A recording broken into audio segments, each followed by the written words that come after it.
All right, dude. We're about to go back in time. You ready?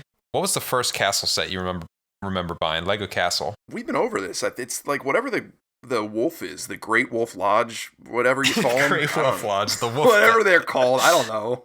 the Wolf Pack. Yeah, that one. We'll go back further than that, man. We're going back to 1988. And this is all tied to the new castle set that's rumored to be coming out. So it's all but confirmed at this point. The Lions Castle set, priced at 349 bones, man. They're not messing around with this boy. Yikes. Yeah, it's going to be massive. So I linked a couple pictures here. One, like, no one's actually seen it. We've seen like little images and some teasers, and then someone like actually saw it and then drew it by hand from memory, which is what you're seeing there. Yeah, pretty great. But there's like so much detail here. Like just a huge castle. It actually looks like two classic castle sets kind of put together. Lots of shrubbery and greenery. Like, I'm really, really curious to see what this thing looks like, especially at $350. Like, they have a lot of room to build something cool, especially unlicensed.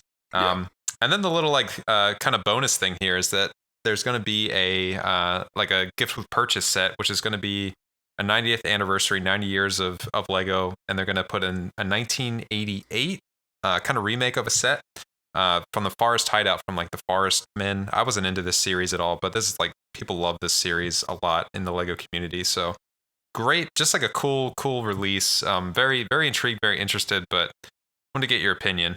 Has Lego been doing this for a while? Have they been like putting out retro sets? No, not really.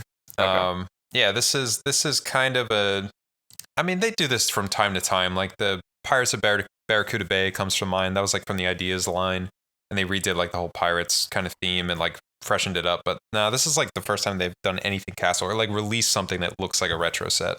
I just feel like that'd be such an easy thing for Lego to do. Just like go back and just put out slam dunks like after a couple of years, like it's just because they already have the pieces. It's like it'd be so easy.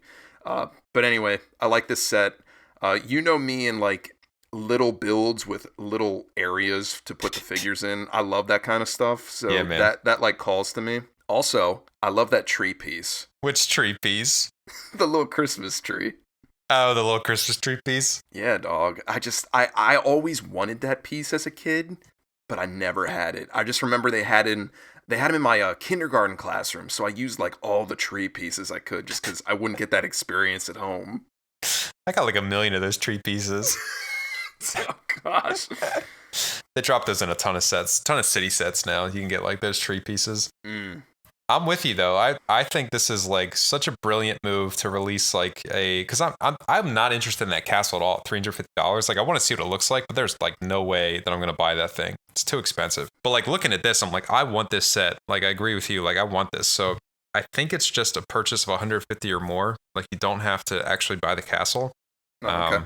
But just the package together is very appealing. To your point, I wish they would do more of this, like just release old slam dunks of sets. They have plenty of them that people, that are insane in the aftermarket. Yeah. And just, release old sets in general. Like, people are just clamoring for those. Dude, I have to admit, I love the castle track on Lego Racers. Oh, yeah. That was so good. I love any of the tracks that had like the secret passages on them that you didn't need to like have a projectile to access them. What was the one in that one? I think like right around near the beginning. I think you make like a couple of turns and then you just make an immediate right around like after going through a building. And you just cut off like a quarter of the track. You're like, Latro. I don't remember that one that well. I like that one. And what was that other one where you like drove through the waterfall for the secret passage? The Adventurers one, right? Yes. That was so tight. I love those. That was a good one. That was probably the most memorable level for me. I mean, that's probably the most memorable experience I have with Castle, honestly. I did not like Castle stuff all that much. I wasn't crazy about it. That's understandable. Like, it was definitely not the most popular when we were kids. I told you, like, I had that big castle set that really got me into Lego as a kid. Yeah. So part of me is like eyeing it, like, could that be like a recreating that experience for like Oliver or like my next son who's going to be born? It's way too expensive.